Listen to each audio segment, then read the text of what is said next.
Dorothy Williams woke up early that Tuesday morning with excitement in her heart. At 72 years old, she had finally saved enough money to help her grandson Marcus buy his college books. She had been saving every penny for 3 years, putting aside small amounts from her monthly pension check and Social Security money. The old woman looked at herself in the bathroom mirror and smiled. Her gray hair was neatly combed, and she wore her best floral dress, the blue one with tiny white flowers that her daughter had given her last Christmas. She wanted to look nice for her trip to the bank. This was a special day. Dorothy had been banking at First National Bank for 32 years. She remembered when she first opened her account there as a young mother with 2 small children. Back then, the bank employees knew her name and always treated her with kindness. She trusted this bank with all her money. The morning sun was bright as Dorothy walked slowly down the street toward the bank. Her old legs hurt because of arthritis, but she did not mind. She carried her worn brown leather purse close to her chest.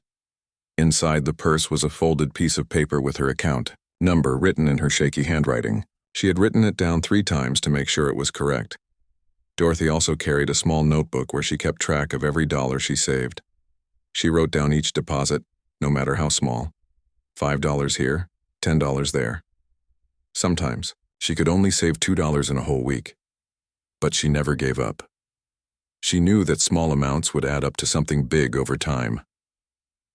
When Dorothy reached the bank, she stopped outside the big glass doors and took a deep breath. The building looked so modern and fancy. Through the windows, she could see many people inside wearing expensive suits and carrying briefcases. Everyone looked busy and important. Dorothy pushed open the heavy door and stepped inside. The bank was very crowded that morning. There were at least 20 people waiting in different lines. The air conditioning was cold, and Dorothy pulled her sweater tighter around her shoulders. She looked around and felt a little nervous. Most of the other customers were young people in business clothes. They were typing on their phones or checking their watches impatiently. Dorothy felt out of place in her simple dress and comfortable walking shoes. The bank lobby was beautiful with marble floors and tall plants. There were several teller windows, but only 3 were open. Dorothy joined the longest line because she was not in a hurry. She had all day. While waiting, Dorothy watched the other customers.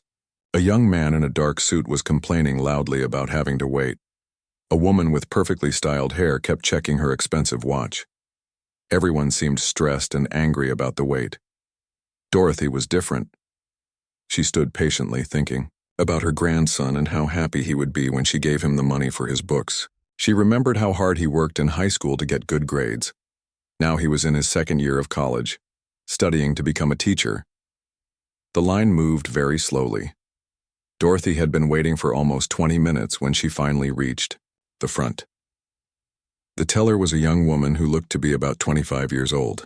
She had blonde hair that was styled perfectly and bright red lipstick. Her name tag said Jessica.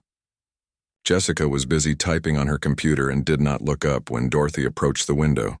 Dorothy waited politely for a few seconds, then cleared her throat softly. "Excuse me," Dorothy said in her quiet, gentle voice. Jessica looked up with an annoyed expression on her face. She glanced at Dorothy quickly, taking in her simple clothes and old purse. Her eyes showed no warmth or friendliness. "Yes?" Jessica said in a cold tone. "What do you need?" Dorothy smiled despite the unfriendly greeting. She had dealt with rude people before and always tried to be kind in return. "Good morning, dear," Dorothy said politely. "I would like to make a withdrawal from my savings account, please." Jessica rolled her eyes, though she tried to hide it. She looked Dorothy up and down again, clearly judging her appearance. "How much do you want to withdraw?" Jessica asked, her voice getting louder. "I need $800, please."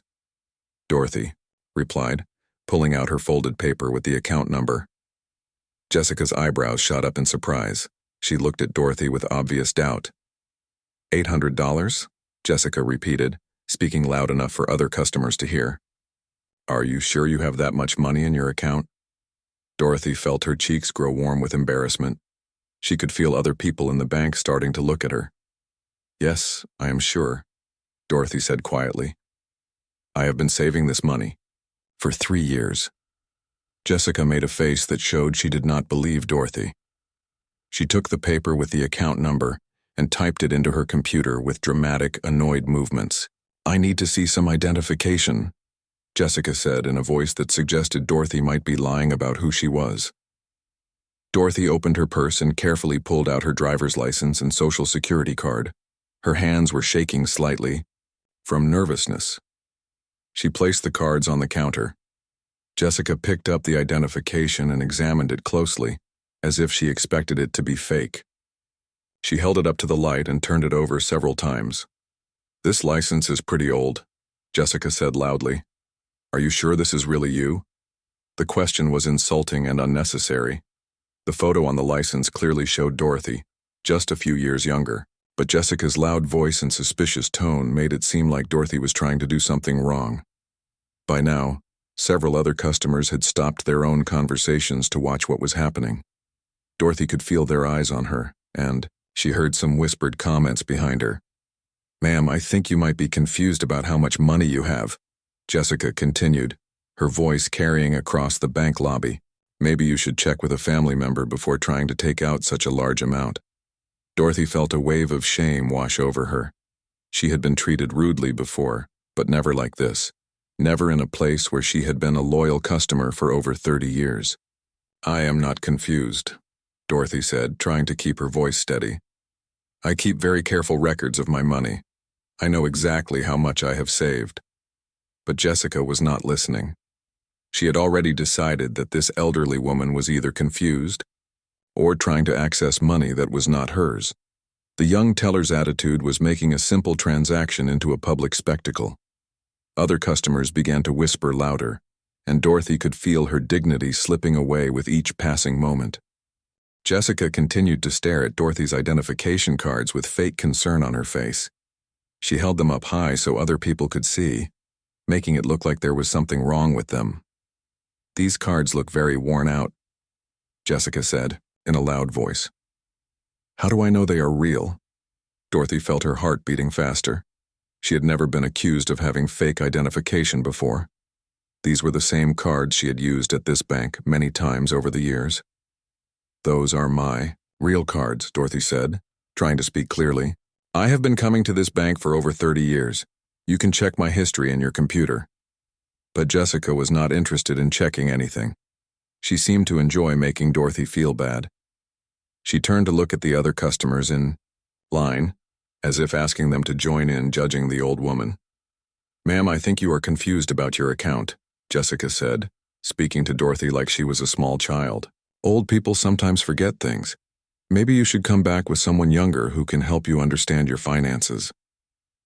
The words hit Dorothy like a slap in the face. She felt tears starting to form in her eyes, but she tried hard not to cry. She did not want to give Jessica the satisfaction of seeing her breakdown. Behind Dorothy, the line of customers was getting longer. People were starting to complain about the wait. A man in an expensive suit tapped his foot impatiently and checked his gold watch several times. "What's taking so long up there?" someone called out from the back of the line. Jessica raised her voice even more. "We have a situation here. This lady is trying to withdraw a large amount of money, but I'm not sure she understands what she's doing." Dorothy turned around and saw all the faces staring at her. Some people looked annoyed that she was holding up the line. Others looked at her with pity, as if she was a confused old woman who did not know what she was doing. "Please," Dorothy said quietly to Jessica, "just check my account balance. You will see that I have the money." Before Jessica could respond, a man's voice spoke from behind the teller windows. "What seems to be the problem here?" Dorothy looked up and saw a middle-aged man in a dark blue suit walking toward them. He had slicked back hair and wore an expensive tie. His name tag said, "Mr. Richardson, Assistant Manager." Jessica's face brightened when she saw him. She clearly thought he would support her behavior. "Mr. Richardson, this elderly lady is trying to withdraw $800, but I don't think she really understands her account situation," Jessica explained, speaking as if Dorothy was not standing right there. Mr. Richardson looked Dorothy up and down, taking in her simple clothes and old purse. His expression was not friendly. "Ma'am, what exactly are you trying to do today?"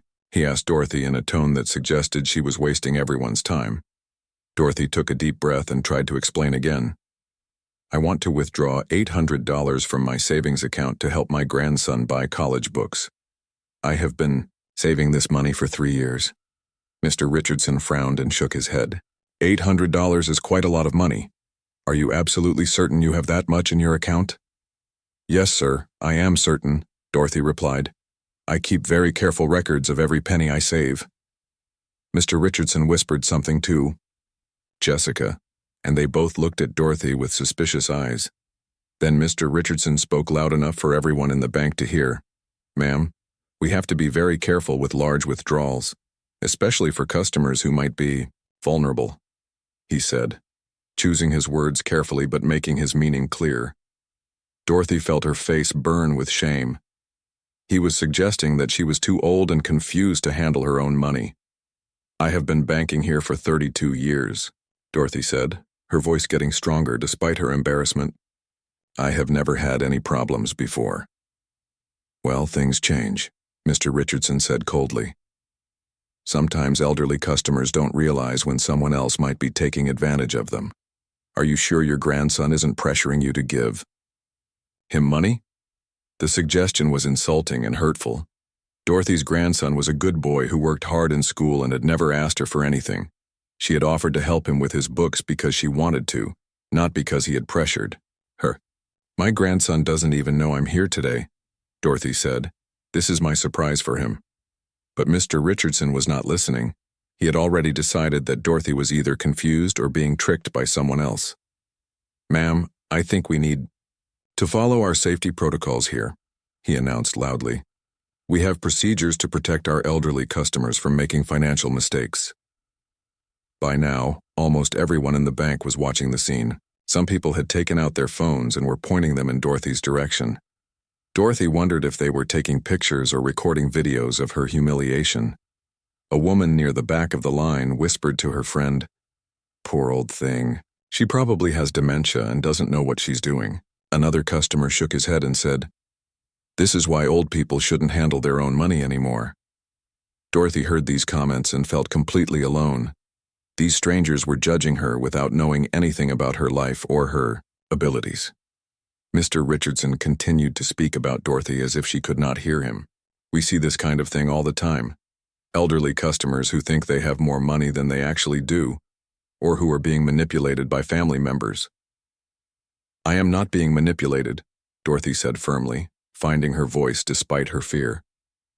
I am not confused. I know exactly what I'm doing. I am. But her protests only seemed to make Mr. Richardson more convinced that she was a problem customer.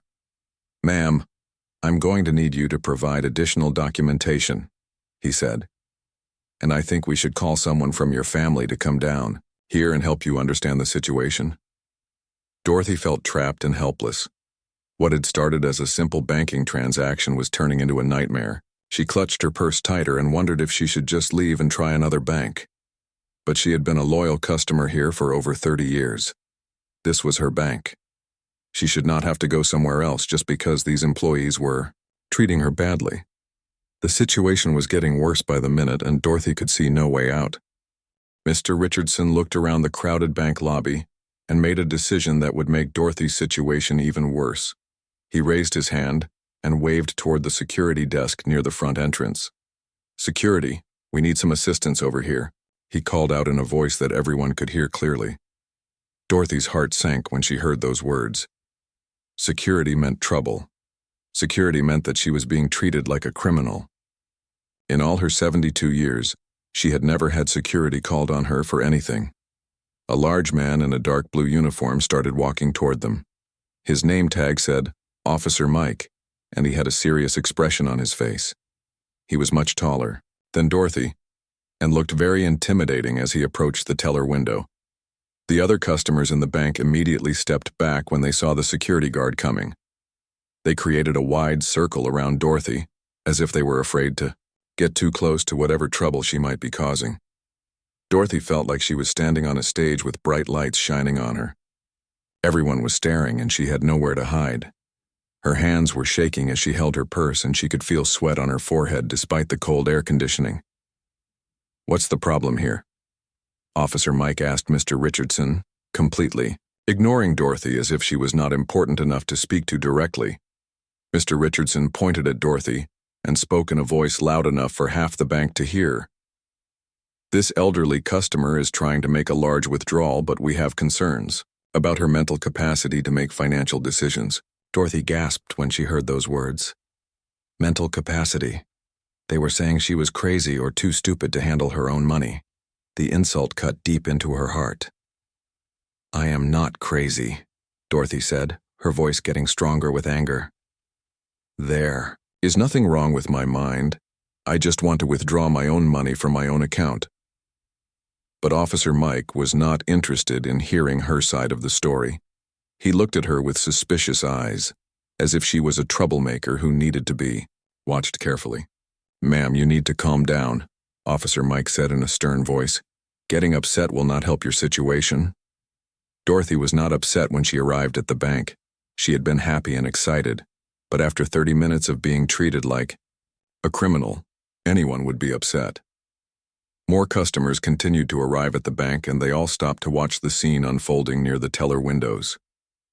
Some people whispered to each other behind their hands. Others openly stared and shook their heads in disapproval. A young mother with 2 small children hurried past Dorothy, pulling her kids away as if Dorothy might be dangerous. An elderly man in a nice suit looked at Dorothy with disgust and said loudly, "Some people just don't know when to give up." Dorothy heard every whisper and saw every judgmental look. She felt like her reputation was being destroyed in front of dozens of strangers. People would remember this day and think of her as the crazy old woman who caused a scene at the bank. Mr. Richardson was now talking to Jessica and Officer Mike as if Dorothy was not standing right there. They discussed her like she was a problem that needed to be solved, not a human being who deserved respect. Maybe we should call Adult Protective Services, Jessica suggested. If she's confused about her finances, she might need help with other things too. Dorothy's eyes filled with tears when she heard this suggestion. Adult Protective Services was for people who could not take care of themselves. She lived alone, paid her bills on time, cooked her own meals, and managed her life perfectly. Well, I take care of myself just fine, Dorothy said, trying to keep her voice from shaking. I don't need any protective services. I just need you to let me withdraw my money. But the 3 bank employees were not listening to her. They had made up their minds that she was a problem customer who could not be trusted with her own financial decisions. We have policies to protect vulnerable customers, Mr. Richardson explained to the growing crowd of onlookers. Sometimes we have to say no to requests that might not be in the customer's best interest. Dorothy felt completely helpless. How could she prove that she was mentally capable? How could she make them understand that the money was really hers, and that she had every right to withdraw it? She thought about her grandson waiting at college, probably wondering how he would afford his textbooks. She thought about all the sacrifices she had made to save this money. She remembered working extra hours as a housekeeper even after she retired, just to put aside a few more dollars each week. Please, Dorothy said, her voice breaking with emotion. This money is for my grandson's education. I have been saving it for 3 years. Every penny came from my own work. Her plea fell on deaf ears. The bank employees had already decided she was either confused or being taken advantage of by her family. A well-dressed woman in the crowd shook her head and said to her companion, "This is exactly why elderly people shouldn't be allowed to handle large amounts of money. They just don't understand the risks." Another customer added, "Her family should be taking care of her finances. It's irresponsible to let someone that age make big financial decisions alone." These comments hurt Dorothy more than anything the bank employees had said. These were complete strangers who knew nothing about her life, yet they felt qualified to judge her abilities based on her age and appearance. Dorothy looked around the bank lobby and saw nothing but hostile faces and judgmental expressions. She felt completely alone in a room full of people. No one was on her side. No one believed her story. No one cared about treating her with basic human dignity. The situation had spiraled completely out of control. What should have been a simple 5-minute transaction had turned into a public humiliation that seemed to have no end. Dorothy began to wonder if she should just give up and leave. Maybe she could try another bank, or maybe she could find another way to help her grandson. But the thought of walking away felt like admitting defeat. She had done nothing wrong. The money was hers. She had earned it through honest work and careful saving. She deserved to be treated with respect, not like a confused old woman who could not manage her own affairs. But standing there surrounded by suspicious bank employees, an intimidating security guard, and a crowd of judgmental strangers, Dorothy felt smaller and more powerless than she had ever felt in her entire life. Just when Dorothy felt like she could not take any more humiliation, the heavy glass doors of the bank opened with a soft whoosh. A tall, well-dressed African-American man stepped inside, and immediately the atmosphere in the bank began to change. The man was impressive to look at. He wore an expensive charcoal gray suit that fit him perfectly. His black leather shoes were polished to a shine. His silver hair was neatly cut, and he carried himself with the confidence of someone who was used to being respected and listened to. This was Robert Jackson, one of the most successful businessmen in the city. He owned 3 companies, served on the boards of several charities, and was known throughout the community as a man who stood up for what was right. He had been banking at First National for over 20 years and was one of their most important customers. Robert had come to the bank for a scheduled meeting with the senior management about a large business loan. But as soon as he walked through the doors, he could see that something was very wrong in the lobby. He saw the crowd of people gathered in a circle near the teller windows. He saw the security guard standing over an elderly black woman who looked frightened and upset. He heard the whispered comments and saw the phones being held up to record whatever was happening. Robert had seen situations like this before. As a successful black man, he understood how people could be treated unfairly because of their race or appearance. He also knew that elderly people, especially elderly black women, often faced discrimination and disrespect. Without hesitation, Robert walked directly toward the crowd.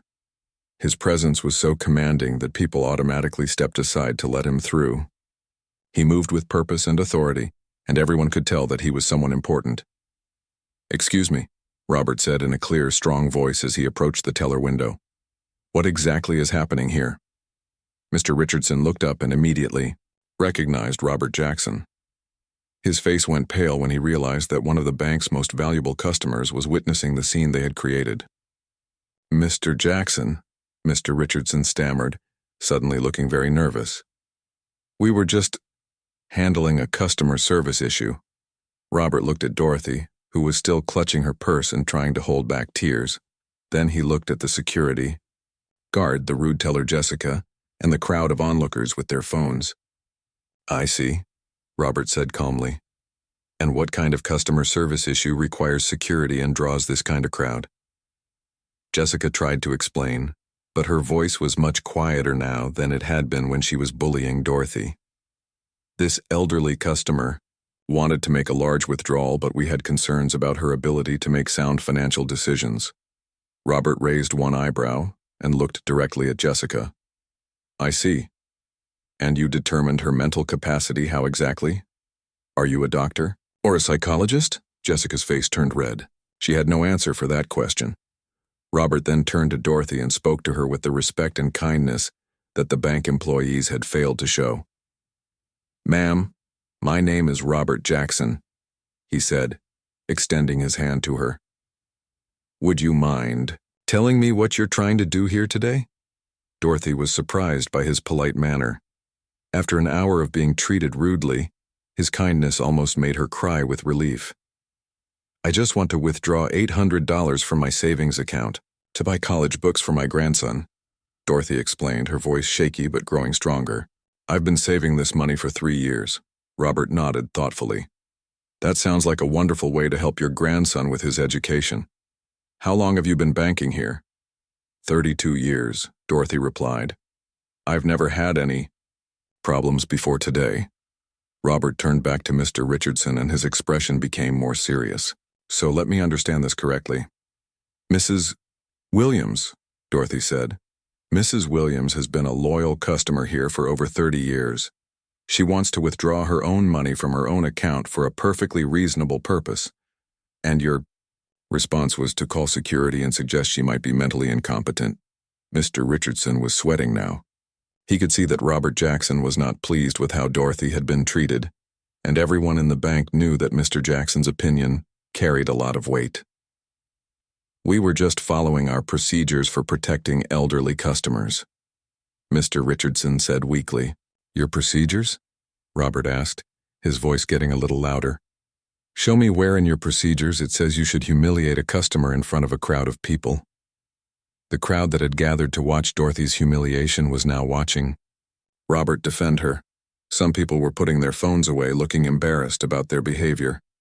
Robert continued speaking, and everyone in the bank could hear every word. I've been banking here for 20 years, and I've never seen a customer treated with such disrespect. This lady deserves an apology, and she deserves to have her transaction handled properly. Officer Mike, the security guard, looked uncomfortable and took a step back. He realized that he might have been called over for the wrong reasons. Robert pulled out his own identification and placed it on the counter. I'm here for my 2 o'clock appointment with the bank president. But before that, meeting, I want to see Mrs. Williams's transaction completed properly. Jessica and Mr. Richardson exchanged worried looks. They knew they were in trouble. Robert Jackson was not just any customer. He was someone who could make or break their careers with a single phone call. Of course, Mr. Jackson, Mr. Richardson said quickly. Let me personally handle Mrs. Williams' transaction right now. But Robert held up his hand. Actually, I think the bank president should handle this personally. And I think Mrs. Williams deserves to know exactly how much money she has in her account, so there can be no more questions about her financial situation. Dorothy felt a wave of relief wash over her. For the first time in over an hour, someone was treating her like a human being who deserved respect. Someone was standing up for her when she couldn't stand up for herself. The other customers who had been whispering and judging were now silent. They were beginning to realize that they had been watching an injustice, not entertainment. Robert looked at Dorothy and smiled warmly. Mrs. Williams, would you like me to stay with you while they handle your transaction? I want to make sure you're treated with the respect you deserve. Dorothy nodded gratefully. She finally had an ally. Within 5 minutes of Robert Jackson's arrival, everything in the bank changed completely. Mr. Richardson was making urgent phone calls, Jessica was nervously shuffling papers at her desk, and Officer Mike had quietly returned to his post near the entrance. The bank president, Mrs. Margaret Foster, came rushing out of her office wearing a worried expression. She was a woman in her 50s with gray hair and a professional suit. Mrs. Foster had been running this branch for 10 years, and she knew that Robert Jackson was one of their most important customers. Mr. Jackson, Mrs. Foster said as she approached, slightly out of breath. I understand there has been some kind of misunderstanding with one of our customers. Robert looked at her seriously. Mrs. Foster, I wouldn't call this a misunderstanding. I would call it discrimination and poor customer service of the worst kind. Mrs. Foster glanced at Dorothy, who was still standing at the teller window with her worn purse clutched in her hands. For the first time, someone in authority was really looking at Dorothy and seeing her as a person who mattered. Mrs. Williams, Robert said, turning to Dorothy with a kind smile. Would you please tell Mrs. Foster exactly what happened here today? Dorothy took a deep breath and told her story from the beginning. She explained how she had been saving money for 3 years to help her grandson with college. She described how Jessica had treated her rudely from the moment she approached the window. She talked about how Mr. Richardson had called security and suggested she might have mental problems. As Dorothy spoke, Mrs. Foster's face grew more and more concerned. She could see that a serious mistake had been made, and she knew that the bank's reputation was at risk. Mrs. Williams, I am deeply sorry for how you have been treated today, Mrs. Foster said sincerely. This is not how we train our employees to serve our customers. Robert nodded approvingly. I'm glad to hear you say that, Mrs. Foster. Now let's see about getting Mrs. Williams's transaction completed properly. Mrs. Foster personally went to a computer terminal and looked up Dorothy's account information. Her eyes widened when she saw the numbers on the screen. Mrs. Williams, Mrs. Foster said with surprise and respect in her voice. You have over $12,000 in your savings account. You certainly have more than enough for the $800 withdrawal you requested." A gasp went through the crowd of onlookers who were still watching. Many of them looked ashamed when they realized they had judged Dorothy wrongly. The elderly woman they had assumed was confused or poor actually had more money saved than many people half her age. Robert smiled at Dorothy. "It sounds like you are very good at managing your money, Mrs. Williams. Your grandson is lucky to have such a wise and generous grandmother." Dorothy felt tears of relief and gratitude in her eyes. After being treated like she was crazy or stupid for over an hour, it felt wonderful to have her abilities recognized and respected. Mrs. Foster counted out $800 in crisp, $20 bills and handed them to Dorothy personally. "Mrs. Williams again, I apologize for the treatment you received today. This should never have happened." But Robert was not finished. He looked around at the crowd of customers who had been watching and judging Dorothy. "I think everyone here learned something important today," Robert said in a voice that carried throughout the bank lobby. "We should never judge people based on their appearance or age. Mrs. Williams is clearly a smart, capable woman who has worked hard and saved wisely. She deserved respect from the moment she walked through these doors." Several customers in the crowd looked down at their feet, feeling embarrassed about their behavior. Some of them had whispered cruel comments about Dorothy or taken pictures with their phones. Now they realized they had been part of something shameful. Mrs. Foster turned to Jessica and Mr. Richardson, who were both standing nearby looking very uncomfortable. "Jessica and Mr. Richardson, please see me in my office immediately after we finish here," Mrs. Foster said in a stern voice. It was clear that they were going to face serious consequences for their behavior. Robert pulled out his business card and handed it to Dorothy. "Mrs. Williams, my name is Robert Jackson and I own several businesses here in the city. If you ever need anything or if anyone ever treats you poorly again, I want you to call me." Dorothy looked at the elegant business card with surprise. She had never expected to meet someone so important, and she certainly never expected someone like him to care about her problems. "Thank you, Mr. Jackson," Dorothy said quietly. "You are very kind." "Please call me Robert," he said with a warm smile. "And Mrs. Williams, I want you to know that what happened here today was wrong, but your dignity and grace in handling this situation shows what kind of person you really are." Mrs. Foster stepped forward again. "Mrs. Williams, I would like to personally escort you to the VIP banking area to finish any other business you might have, and I want to assure you that this kind of treatment will never happen again at our bank." As Dorothy was led away to complete her banking in comfort and privacy, Robert addressed the remaining crowd in the lobby. "I hope everyone here remembers this day," he said clearly. "Mrs. Williams came here to do something beautiful. Help her grandson get an education. Instead of being celebrated for her generosity, she was humiliated and disrespected. We can all do better than that." The crowd began to break up, with many people looking thoughtful and ashamed. Some customers approached bank employees to complain about what they had witnessed. Later that afternoon, Dorothy sat in her small apartment with the money safely tucked in an envelope for her grandson. She thought about the morning's events and how differently the day had ended compared to how it began. She also thought about Robert Jackson and his kindness. In her darkest moment, when she felt completely alone, he had appeared like an angel to defend her. The next day, Dorothy received a phone call from Mrs. Foster informing her that both Jessica and Mr. Richardson had been fired from the bank. New training programs would be implemented to ensure that all customers were treated with respect and dignity.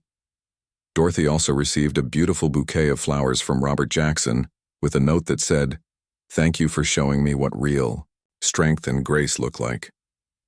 But the best moment came when Dorothy called her grandson to tell him about the money for his books. When she told him the whole story, he said, "Grandma, I'm proud to be your grandson. You're the strongest person I know." Dorothy smiled as she hung up the phone. Despite everything that had happened, she felt proud of herself for not giving up, and she felt grateful that there were still good people in the world like Robert Jackson who would stand up for what was right.